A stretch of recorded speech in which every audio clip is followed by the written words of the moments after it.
Good afternoon, students. Today for H261 Hotel and Restaurant Accounting, we are going to be discussing Chapter 8, the balance sheet. Let me share my other screen. So this is the summary slide for Chapter 8, and we will go back to the PowerPoint slide once we finish with some of the review questions. Okay, let's start with Rubel. Rubel, can you read the classification of bookkeeping accounts? Yeah, how are the following classification of bookkeeping accounts defined? Asset, anything owned by the business that has a commercial value and is accepted to provide a future benefit or use to the business. Assets may consist of cash, other specific property payments in advance by the company and claim against other. Liability, obligation of the business, equality, ownership, interested in the business. Right. So these are the major classifications of your bookkeeping account. So assets, anything that you own that has value. So it can be building, furniture, or even cash on hand. Now, liability is obligations by your company. So it can be your loan in the bank. It can be the salary that you owe your staff, etc. And equity would be, let's say you have land and you have been paying and owning that land for several years. So it has grown in equity. So that is an example of ownership interest in the business. Now let's talk about current assets. Harman, what are current assets?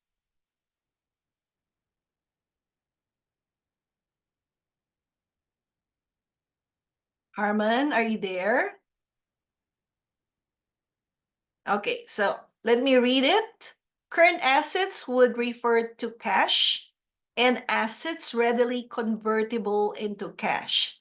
So examples of these are marketable securities, receivables, and inventory.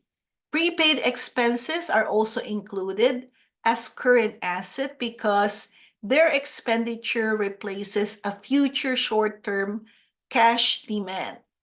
So let's say you are expecting that your customers are going to pay you. So that is considered a receivable. Now, inventory in some of your items, it's also current asset. So let's say you have 50 kilos of pork, 20 kilos of chicken.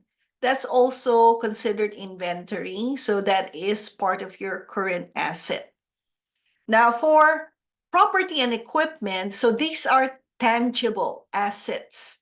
So examples of these are your land, your buildings, your furniture, equipment, especially in the kitchen and dining area. If you have a company-owned vehicle, that's also part of your equipment.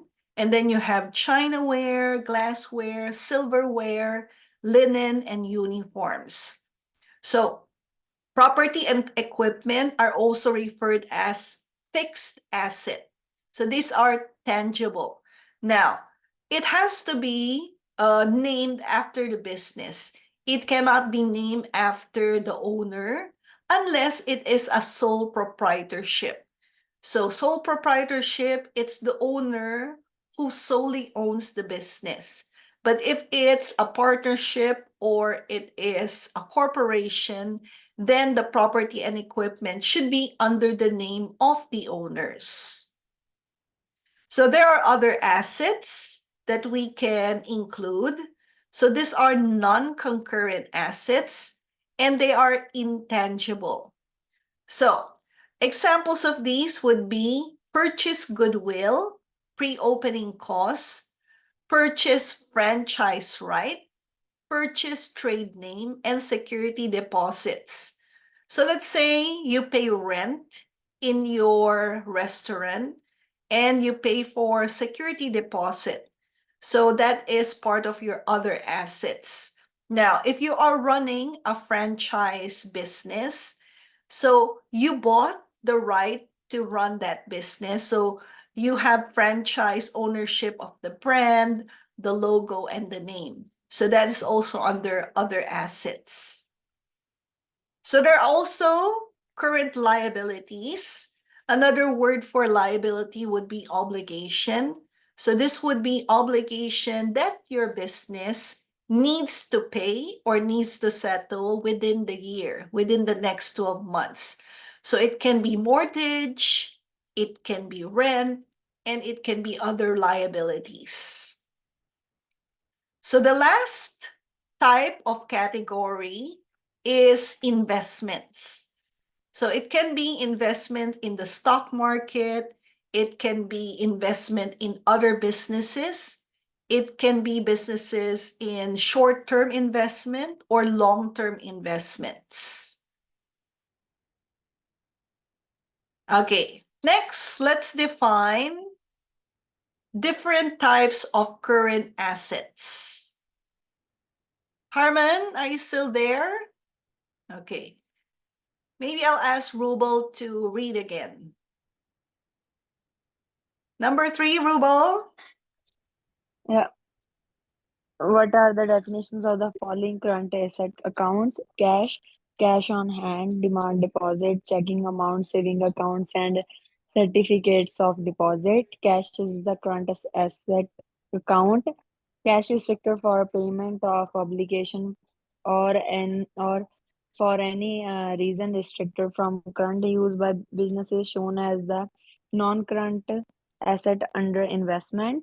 Short-term investments, marketable securities for which a ready market exists and which are intended to be converted to cash if needed. Accounts receivable. This current asset account represent claims against others, usually guests, that are collectible within 1 year or less. These claims generally arise from the rental of rooms as well as sales of food or beverages on open account. Assess- Receivables from owners, officers, and or employees should be shown separately. Okay. Inventories. Yes, there are also inventories and prepaid expenses. Please continue reading. Merchandise, fertilizer, and reserve stocks of operating supplies. Merchandise for resale in the lodging business includes food products, liquor products, and gift shop products. Operating supplies consist of cleaning supplies, engineering supplies, guest supplies, and restaurant supplies. Inventories are a current assessed prepaid expenses, expenses paid in advance that will benefit a future accounting period of 1 year or less. Examples are payments in advance for insurance policies, rent, interest, and service contract. Unexpired costs are a current assets. As their benefit expired, the expired portion of the cost is transformed to the expense. Thank you for reading, Rubel. So these are the definition of your current asset account. So you know how to classify and which category you will put them under. Now, some advice on how to handle your finances. When you have a lot of cash, make sure that you put some of your cash in investment so that it would grow. Because if you just leave cash, maybe on a savings account or you just leave it at home, it would not grow, especially now when we have high inflation. So your $100 will not be the same amount as $100 from 1 year from now or 2 years from now. So you keep enough cash for your emergency fund. So in case you need to purchase some big items or if you need it for emergency use, like maybe a health emergency, or you suddenly need to pay for something, you need to help your family members. So once you have built your emergency fund, put some of your cash into investment. Don't just leave it lying around because it's not going to grow, right? So you can put some of it in short-term investments. Now, for prepaid expenses, there are some exemptions here. So let's say insurance policy. So sometimes we choose to pay it monthly, quarterly, semi-annually, and annually. So if you choose to pay your insurance for 1 year, that means you made an advance payment, right? So now, when these unexpired costs are current assets, but as their benefit expires, you're going to transfer it to expense. Okay, Harmon, are you back? Yes, Professor. Okay, so let's take, for example, this problem. Can you read number 4? Why is a 20-year mortgage requiring monthly payments allocated as a part current liability and part non-current liability on the balance sheet? The definition of a current liability is an obligation that must be settled within the next 12 months. Of a 20-year mortgage has monthly payment requirements at any given month. There will be a next 12 months liability. For example, assume a 20-year mortgage is executed on 11XX and requires uh, 800 monthly payments on the principal. So on January 1st, so 1/1 is the date. So this is Okay. 1/1 and XS is the year, right? It's okay. I'll try to explain. So 800 times 12, it's 9,600, right? So this is your payment for the next 12 payments. On 2/1, the next payment would still be 9,600. So here at any given month, there will always be 9,600 that represents a current liability. In the last year of mortgage, the current liability will be as follows. So you have 9,600 minus 800 minus 800 until you get to the 12th month where you have zero balance, right? So another item that we need to understand is equity. So you have proprietor equity accounts. So you have owner's capital and owner's withdrawal. So this is going to be applicable to corporations. So what are the equity accounts of a corporation? So these are the typical corporate equity accounts. So you have stock issued, additional paid-in capital, retained earnings, and also you have other equity accounts like capital stock, donated capital, and treasury stock. So if there is a question on allowance for doubtful accounts, where should it appear in your balance sheet? So here, allowance for doubtful accounts represents an estimate of potential receivables that may become uncollectible. So let's say a vendor owes you some money on the products and services that you have rendered.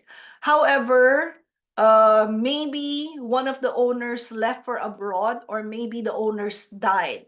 So here, it might be an uncollectible account because you cannot get hold of the person who owes you. So it is a contra asset account that reduces account receivable in the current asset section because you cannot claim it anymore. So it becomes uncollectible and it becomes allowance for doubtful accounts. Now, what about credit card drafts? Rubal, can you read number 8, please? Credit card that have banking arrangements to converting the vouchers to immediate cash are treated as cash. Credit cards that do not have such banking arrangement and in-house credit card are treated as account receivable. Right. So sometimes our guest customers pay us in credit card, and sometimes it takes a few days or a month to collect from the credit card company. If you can collect right away, then you can treat it as cash. But if it takes time to collect from the bank, then it is treated as account receivable. So in terms of prepaid expenses, so a prepaid expense is an expenditure for something that has some future benefit. So items with future utility are assets. So here an expense is something that has no future value or utility. Now you also have goodwill, right? So goodwill is an asset that can only occur on the buyer's financial record when a business is purchased. Goodwill is the excess paid over the fair market value of the assets that has been purchased. So you have market value. So let's say the market value of a vehicle is 10,000. But then you paid over the market value. So you paid 13,000.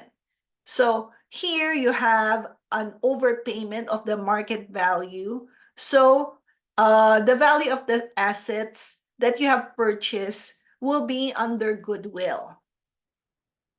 And then you have accumulated depreciation. So this is the sum of all depreciation allocation for all previous years to the present. So this is a contra asset account in the property and equipment section. So what are examples of a depreciation? So let's say you bought a car that you use for business. So if you use a brand new car, next year, the value of that car will depreciate. It will be lower in value even if you don't use the car, because newer models will come up the market and it will undergo wear and tear. Okay, so those are important terminology that we need to understand for the balance sheet. So let's go back to our main slide. Okay, so now we're going to be discussing the balance sheet.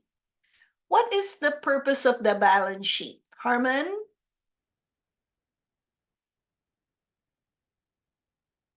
Are you able to read, Harmon? Okay, maybe she's away. Rubal, can you read?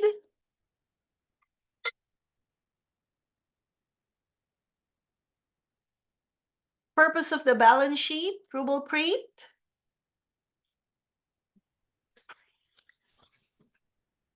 Go ahead.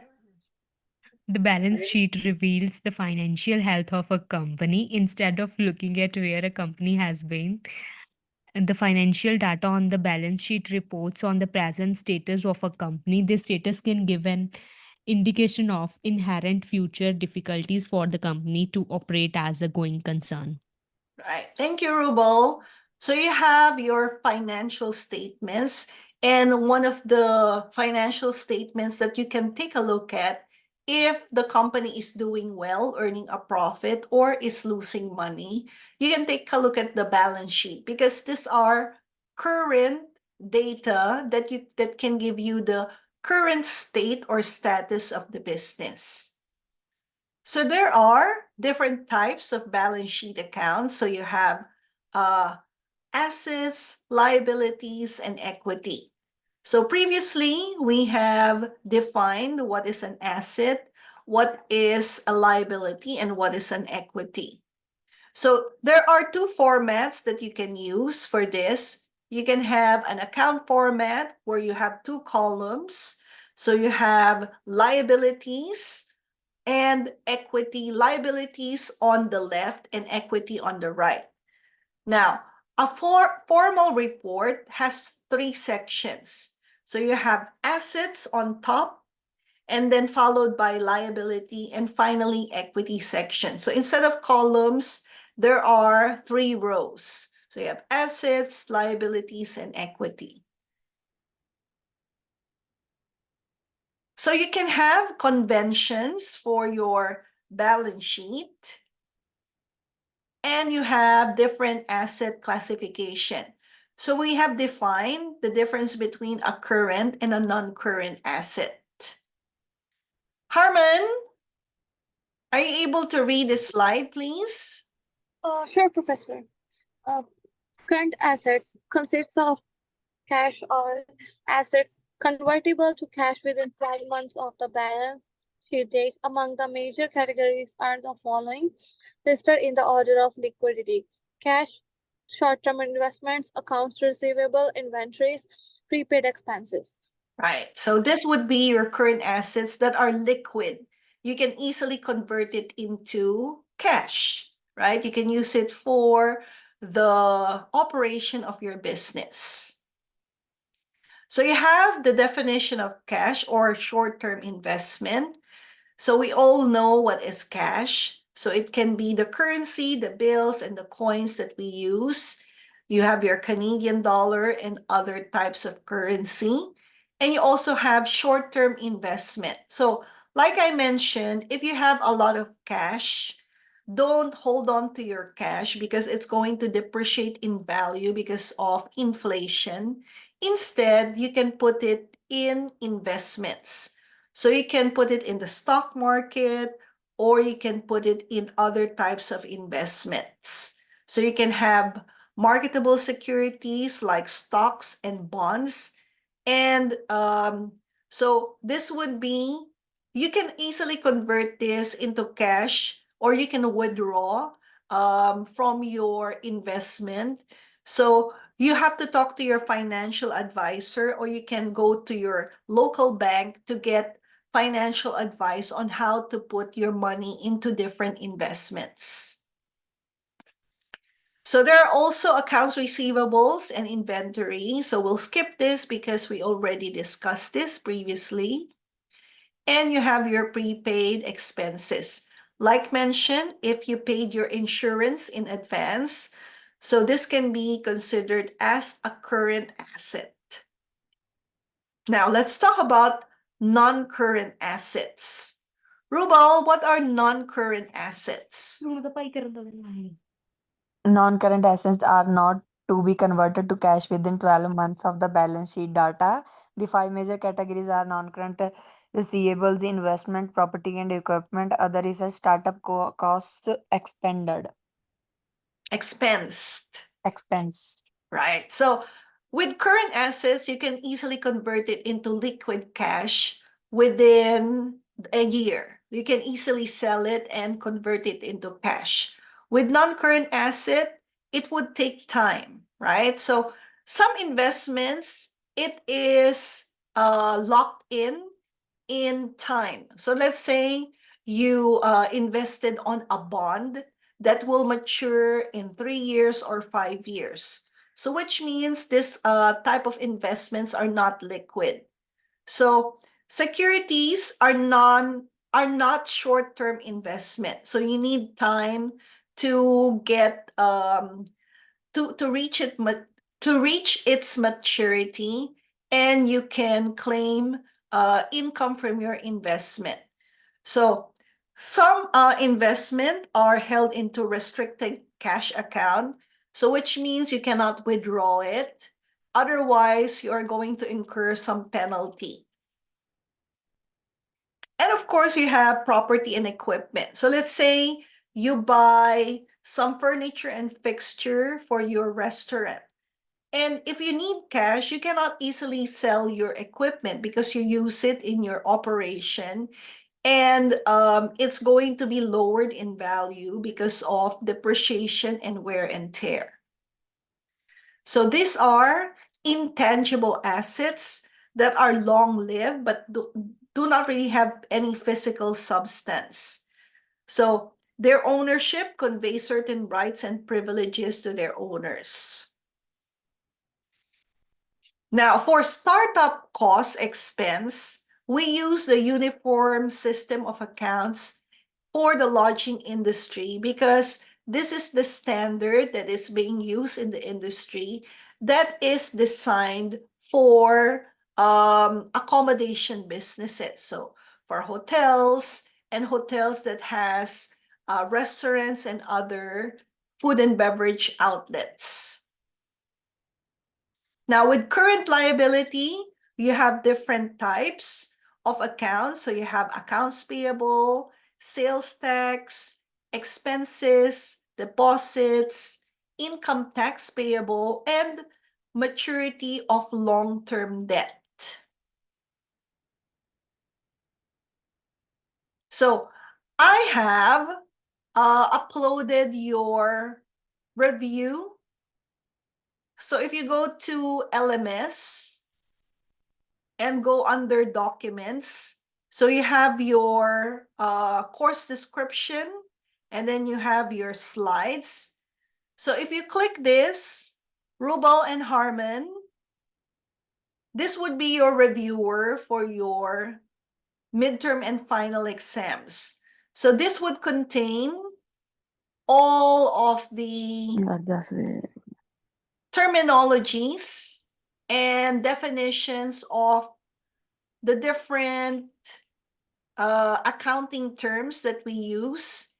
So for each of the chapters, it is arranged alphabetically, and it would give you the definition of that terminology. So for example, here you have the definition of equity. And then if you go to Chapter 2, you have common stock, capital stock, etc. So it would help you in your review and answering your final exams. Okay.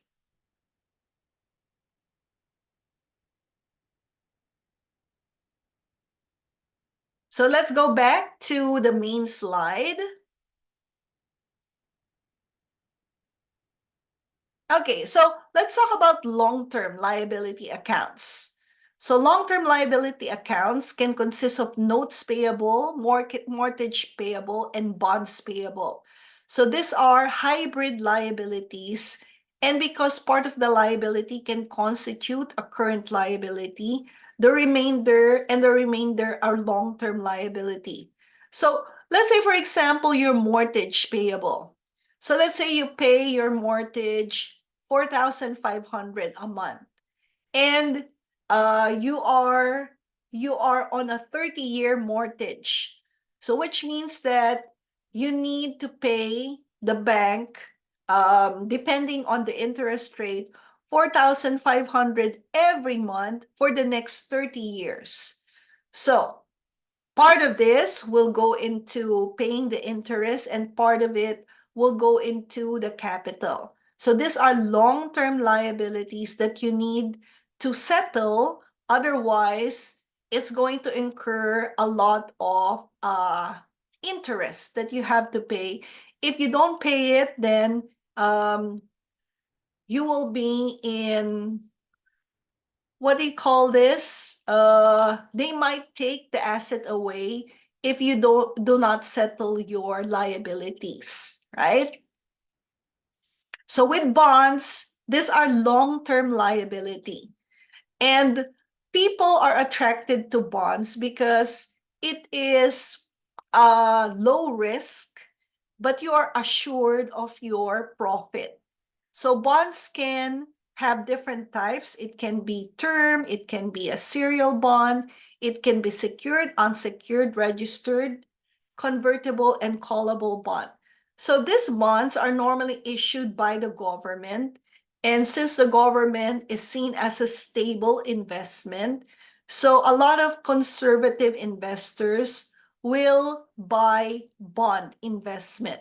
So if you're interested in investing in bonds, you can talk to your financial advisor, or you can go to your local bank, and then they will advise you on what is the best way to invest your money. So these are the definition of your different types of bonds. I will not go into each one of it. you can just use your spare time for review and also for answering your quizzes and your exams. Now, let's talk about equity accounts. Rubal, can you read the equity accounts, please? Yeah. Equity accounts represent the claim of the owner on the assets of the business. The types of equity accounts depend on whether the company is a proprietorship, partnership, corporation, or limited liability company. Okay, thank you, Rubal. So there are different types of business ownership. You have your sole proprietorship or proprietorship. You have your partnership where you have two owners, and you have a corporation, which is owned by several people or board of directors. And then you also have an LLC or a limited company. So equity accounts will represent the claim of the owner on the asset of the business. So is it under the name of the sole proprietor? Is it under the names of the partners? Is it under the name of the corporation? So that would be your equity account. Who owns those investments? Okay, so for a proprietorship, you have a capital account and you have a withdrawal account. So a capital account will represent the owner's financial interest in the business, and withdrawal account is to accumulate the cash drawings on other assets withdrawn from the business by the owner. So this is for running the business. Harmon, are you still there? Are you able to read partnership? Okay, I guess she's busy. So with partnership, it's very similar to proprietorship, but here you have two or more people or two or more owners involved in the business. So it would require that all the owners will give consent on requiring capital and withdrawal. So you cannot just make decision for yourself. You need to consult your partner. So you have an equity section for a corporation, and it would include common stock, additional paid-in capital, retained earnings, preferred stock, donated capital, and treasury stock. So for an LLC, if you want to expand your company, so from a sole proprietorship, you want to turn it into an LTD or a limited company, this is a good decision because you are going to separate your personal assets from your company assets. So an LLC is a business that has a lot of advantages because you can separate your personal finances and your business accounts, and you can still expand your business while separating your personal assets from your business assets. So you have a common size balance sheet. So it measures the relationship of each item on the balance sheet to the total assets. So the relationship of the components of the balance sheet to total asset is always expressed as a percentage. So with any vertical analysis, the components of the series can be added to cross-check the computed percentages for their total, right? So you have to compare it with the total, and the percentages should add up to 100%. While a comparative balance sheet will represent data for two or more periods. So for example, you want to compare your sales from the previous year to the current year. So this is a very valuable tool that you can use in planning for expanding your businesses. When do you need to hire more people? When is the peak season? When is the lean season? So comparative balance sheets would give you that insight. Okay, so for today, please concentrate on doing your monthly budget and also completing your final quiz. Let me stop share for a moment.